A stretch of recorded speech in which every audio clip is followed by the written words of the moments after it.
Hola, soy Daniel González, optometrista y estudiante del máster de terapia visual y optometría clínica de Saera, y vengo a hablaros de un síndrome, va a hacer una ponencia sobre un síndrome que muchos profesionales de la salud desconocemos, o bien que nos puede generar confusión y llevarnos a un diagnóstico erróneo por los signos y síntomas clínicos que presenta. Hablamos del síndrome de Charles-Bonnet. Pero bueno, ¿en qué consiste este síndrome? ¿Qué presenta? Pues los pacientes realmente que lo sufren experimentan alucinaciones visuales sin tener ningún deterioro cognitivo, pero sí un importante deterioro en calidad visual o baja visión.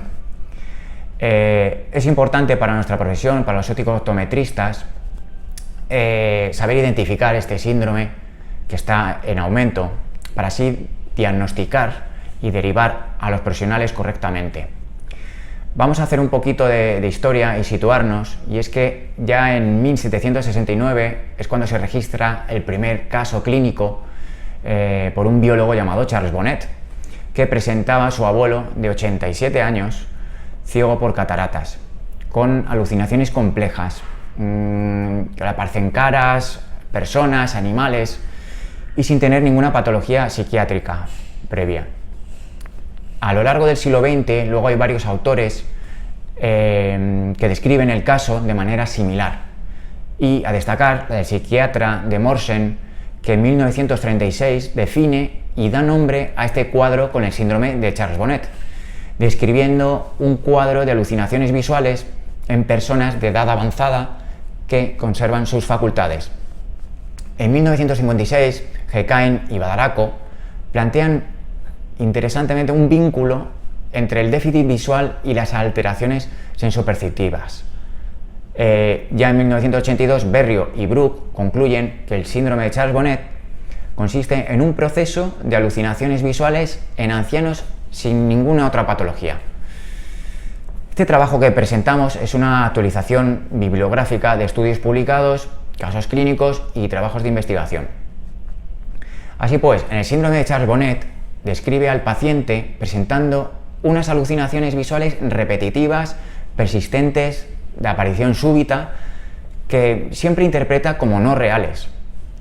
El paciente, como hemos dicho antes, no presenta ningún deterioro cognitivo previo y suele ocultar, que esto es lo más complicado, suele ocultar los síntomas por miedo a ser diagnosticado con una enfermedad psiquiátrica. Las alucinaciones que tiene pueden ser de dos tipos, están categorizadas de dos tipos: simples, que son líneas, figuras; teicopsias, que son espectros de fortificación, en presencia o no de fotopsias o miodesopsias; y también pueden ser complejas, que pueden ser estereotipadas y estructuradas, como caras, personas, que normalmente se repiten en color y movimiento y no suelen durar más de 10 minutos. Existe una variante del síndrome de Charles-Bonnet denominada síndrome de Charles-Bonnet Plus en pacientes con déficit de visión e hipoacusias, que aparte de alucinaciones visuales tienen también alucinaciones auditivas en forma de notas de sonidos musicales. No son voces ni ruidos extraños, sino sonidos musicales, que también reconocen como irreales. En cuanto a la frecuencia, se puede presentar puntualmente, de forma cíclica o crónica, siendo raro que se prolongue más de año y medio. El doctor Enrique Santos Bueso, en 45 casos estudiados, refiere que el 80% de alucinaciones se perciben en movimiento. Es la particularidad que tienen: 80% en movimiento, el 66% eran de color y el 35% eran complejas, con caras, animales, edificios y demás.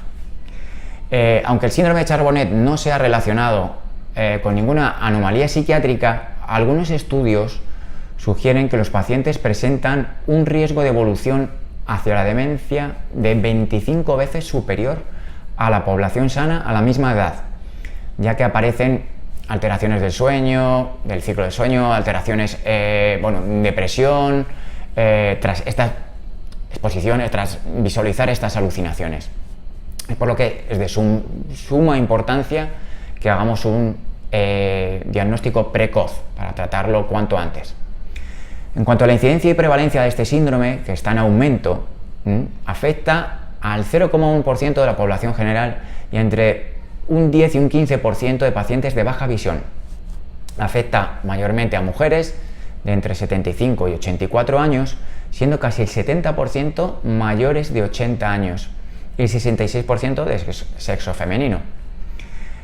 Aunque el paciente presente una buena agudeza visual, este síndrome puede afectar también a personas con alteraciones en el campo visual, o sea, también jóvenes e incluso niños con baja visión, diagnosticados con baja visión. Pero realmente son muy pocos los casos que se han registrado hasta el momento en edades más tempranas. Para explicar el porqué de estas alucinaciones, la teoría que más se acepta hoy en día es la teoría de la desaferenciación neuronal, que se basa en que al perder células sensoriales retinianas existe una disminución de la estimulación de la corteza occipital, pero que no desaparece totalmente como ocurre con la ceguera. En la ceguera se producen pues unos cambios a nivel histológico, bioquímico y anatómico, produciendo una serie de efectos, como podemos ver en el cuadro, para poder compensar esta escasa estimulación, pero que conduce a crear sinapsis muy excitables en estas neuronas de la corteza occipital. Los principales factores desencadenantes del síndrome de Charbonet son la edad avanzada y el déficit visual causado por determinadas patologías como degeneración macular asociada a la edad, retinopatía diabética, oclusión de la arteria central de la retina, atrofia óptica, neuritis, glaucoma, cataratas, iridotomía y posoperatorio a una enucleación. También existe una incidencia tras tratamientos y cirugías, terapia fotodinámica ocular, fotocoagulación macular, panfotocoagulación retiniana, fármacos intravítreos, como podéis ver en el cuadro que adjunto en la pantalla. También se ha asociado a patologías sistémicas como anemia grave, infartos occipitales, esclerosis múltiple, artritis celular gigantes, etc.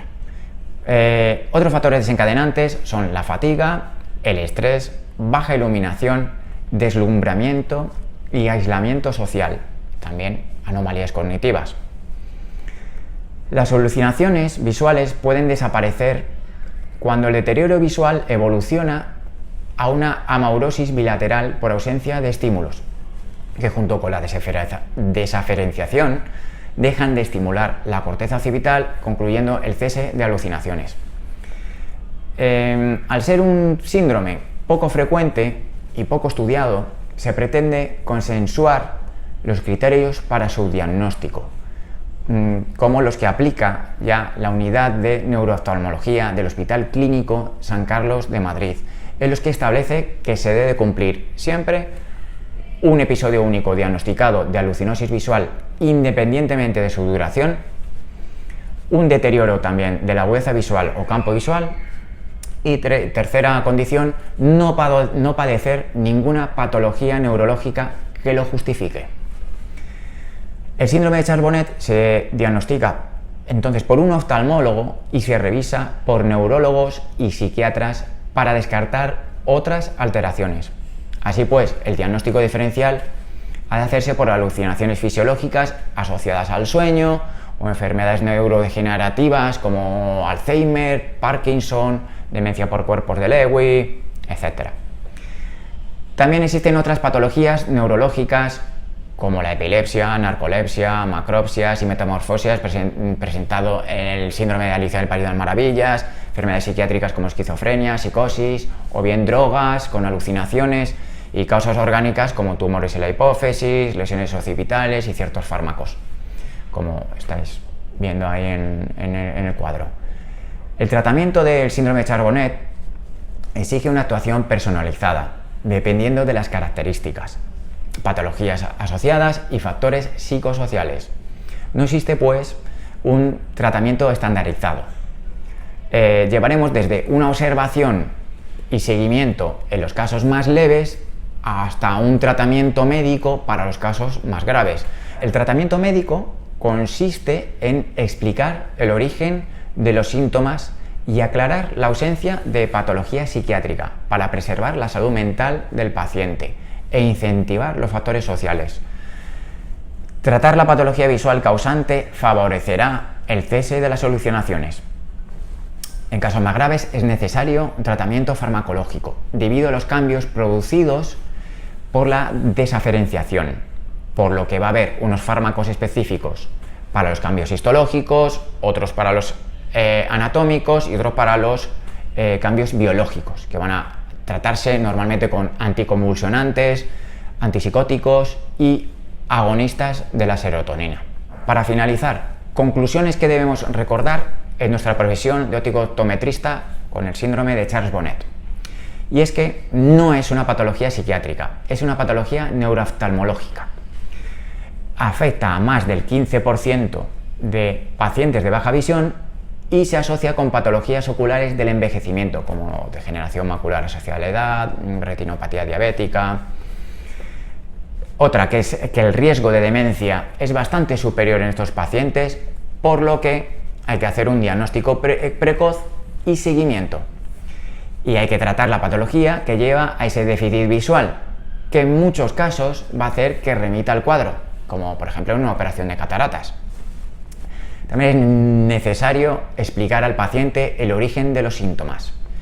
Puede ser también necesario un tratamiento farmacológico y es necesario el conocimiento de este síndrome para poder derivar y poderse diagnosticar y tratar adecuadamente por las unidades de oftalmología, junto con otras especialidades sanitarias como la neurología, psiquiatría, psicología y, bueno, y nosotros los ópticos optometristas también.